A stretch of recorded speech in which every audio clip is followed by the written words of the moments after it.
दोस्तों, मेरा नाम है कुमकुम बिनवाल। बिल पेश करना और बिल पास करवा लेना, दोस्तों ये दो बिल्कुल अलग अलग चीजें हैं।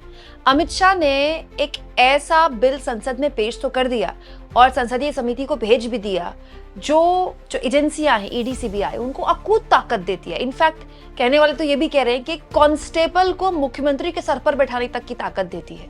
लेकिन क्या ये पास करना अमित शाह के लिए इतना आसान होगा? दोस्तों, इस पूरे मसले को लेकर बहुत सी बातें कही जा चुकी हैं, आने वाले दिनों में बहुत सी बातें और भी कही जाएंगी।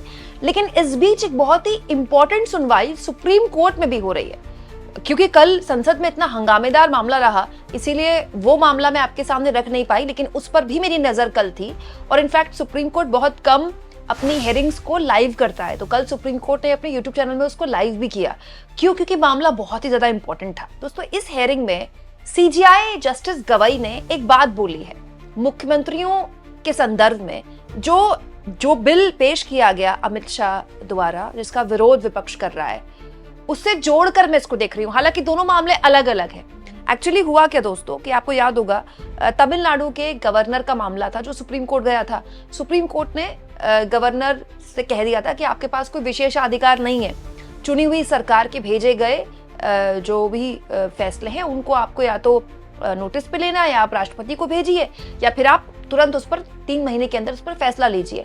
और इसके बाद जब सुप्रीम कोर्ट ने इस पर फैसला सुनाया था तो इस पर काफी विवाद हुआ था। याद होगा आपको, बहुत से लोगों ने कहना शुरू कर दिया था कि सुप्रीम कोर्ट अब क्या राष्ट्रपति को बताएंगे कि उनको क्या करना है। तो इसी को लेकर दोस्तों सुप्रीम कोर्ट में प्रेसिडेंशियल रेफरेंस के मामले में सुनवाई चल रही थी और इस मामले में 5 जजेस बैठे हुए थे, जिसमें जस्टिस गवई भी थे।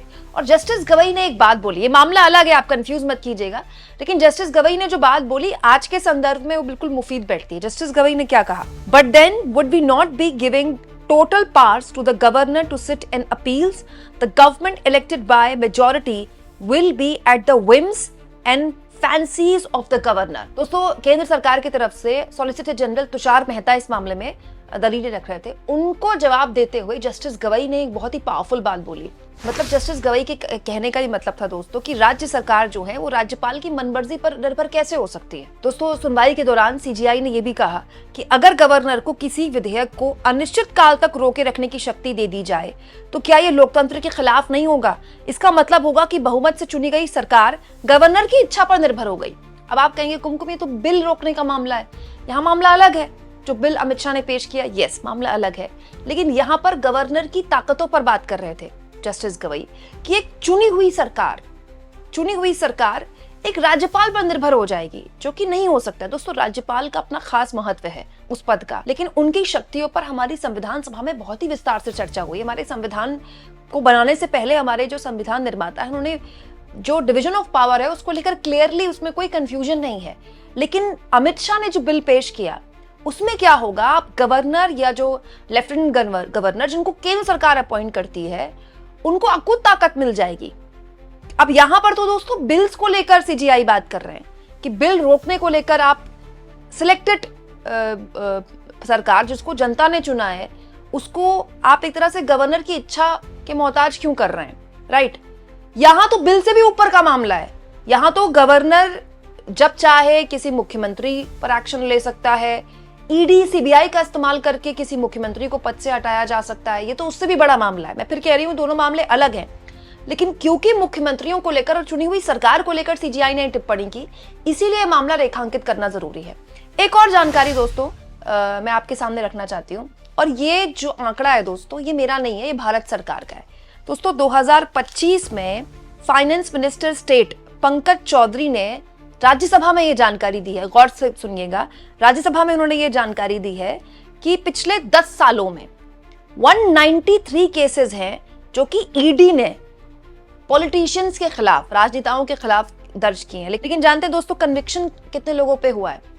ठीक है, केवल दो मामलों में कन्विक्ट किए गए लोग, और वो 2 कौन थे? दोनों ही झारखंड के पूर्व मंत्री हैं।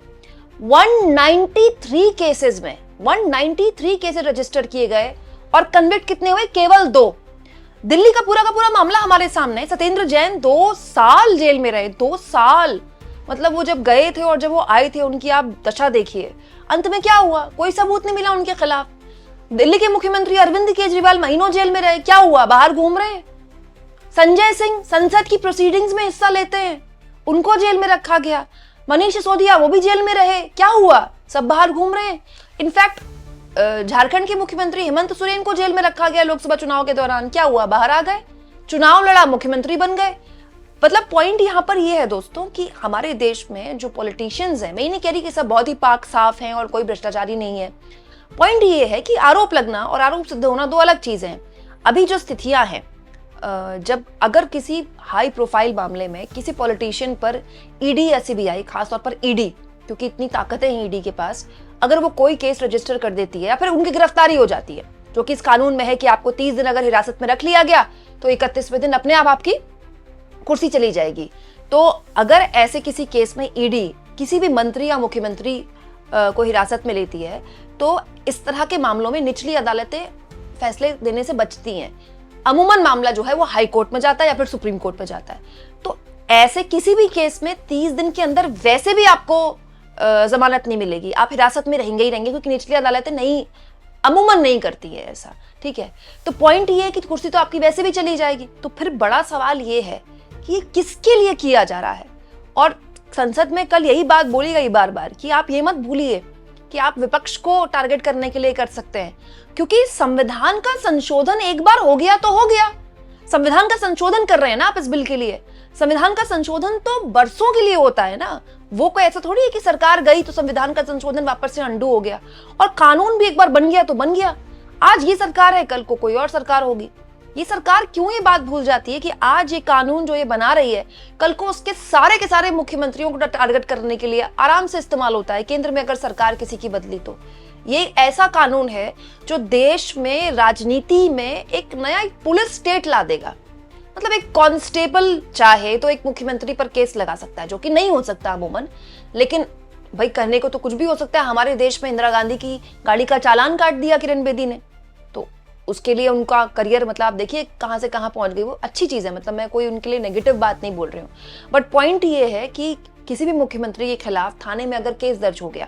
अच्छा, एक और चीज मैं आपको बताऊं, हमारे देश में राजनेताओं पर खूब केसेस दर्ज हैं। राहुल गांधी खुद ही कहते हैं 30 से ऊपर मामले उन पर दर्ज है। राहुल गांधी क्या, ऐसा कोई भी दल नहीं है जिसके नेता के खिलाफ केसेस दर्ज नहीं है। तो कोई भी थानेदार जिसकी किसी भी नेता से पुरानी रंजिश है, वो पुराना केस निकाल सकता है और उसके खिलाफ कार्रवाई हो सकती है। फिर क्या होगा? इसीलिए इस मामले में दोस्तों कल राहुल गांधी ने, क्योंकि संसद के अंदर ही कल वो थे, और उन्होंने इस पूरे मामले में अपनी बात रखी और उन्होंने कहा कि ये सब करके हम एक फिर से वो जो राजशाही है, वो राजशाही वापस लेकर आ रहे हैं। लोग आगे बढ़ते हैं, हम पीछे जा रहे हैं, क्योंकि फिर राजा जब चाहेगा जिसको भी चाहेगा वो अपॉइंट करेगा, राजा जब चाहेगा जिसको भी चाहेगा वो पद से हटा सकता है। अच्छा, दिलचस्पी है, मोदी मीडिया इस बात पर नाच रही है। देखिए, स्वयं प्रधानमंत्री ने अपने आप को रडार में रख दिया।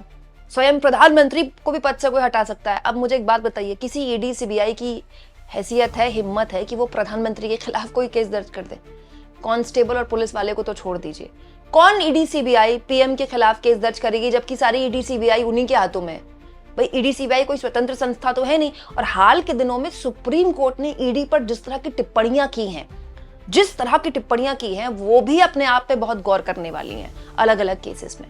तो बड़ा सवाल ये है कि ये मामला आ तो गया है संसद में, लेकिन इसमें इतने विरोधाभास है कि ये एक ऐसी स्थिति में ला देगा देश को जिसमें आप जनता को लगेगा कि वो हर 5 साल में वोट करके अपनी सरकार चुन रही है, लेकिन उसको भी नहीं पता कि उसकी सरकार कब तक टिकेगी। दोस्तों, कांग्रेस के नेता है कन्हैया कुमार, देखिए उन्होंने एक टिप्पणी की है, कुल मिलाकर जय के पप्पा ने डेमोक्रेसी को चुराने का गजब प्लान बनाया है। पहले आपके चुने हुए एमएलए चुराते थे, फिर वोट चुराना शुरू किया। अब तब भी यदि उनकी सरकार न बनाए तो फर्जी मुकदमा से आपका चुना हुआ मुख्यमंत्री ही चुरा लेंगे। अब विपक्ष ने इसको जोड़ दिया है कि देखिए, पहले ही आपकी पार्टियां तोड़ते थे, ठीक है, पार्टियों का विलय करते थे, जिनकी पार्टी बनाई गई है उनसे छीनकर किसी और को पार्टी देते थे और उसको अपने साथ कर लेते थे। ऐसे भी नहीं चला तो फिर इन्होंने वोट चोरी करनी शुरू कर दी। ऐसे भी नहीं चला तो अब आप कैसे भी करके अगर सरकार बना भी लेते हैं तो भी आपकी सरकार गिरा देंगे। अब इस पूरे माहौल में जो ऑलरेडी देश में वोट चोरी का चल रहा है, विपक्ष ने इसको और एक उसी के क्रम की तरह ले लिया है कि देखिए, हम तो कहते ही थे कि संविधान को बदल देंगे और ये संविधान बदलने पर आमादा है। आप इस मुद्दे पर क्या सोचते हैं दोस्तों? जो राहुल गांधी ने कहा कि हम पीछे की तरफ जा रहे हैं, राजशाही की तरफ जा रहे हैं, लोकशाही की तरफ नहीं जा रहे हैं। दूसरा, ये बिल अगर कानून बन जाता है जो कि भविष्य के गर्व पे अभी तो के संसदीय समिति के पास गया है। ये कितनी बड़ी संकट देश के लोकतंत्र में ला सकता है। यहाँ मैं आपको एक और बात बता दूं दोस्तों, संसदीय समितियां जो होती हैं उसमें विपक्ष के नेता होते हैं, बिल्कुल सही बात है, लेकिन ज्यादा सत्ता पक्ष के नेता होते हैं क्योंकि लोकसभा के अंदर तो उन्हीं के पास बहुमत है ना। आपको क्या लगता है कमेंट बॉक्स में जरूर लिखें और जितना हो सके चैनल को शेयर करें, सब्सक्राइब करें और थैंक्स और ज्वाइन के ऑप्शन से अगर आप चाहें तो कुछ आर्थिक मदद भी चैनल की जरूर करें।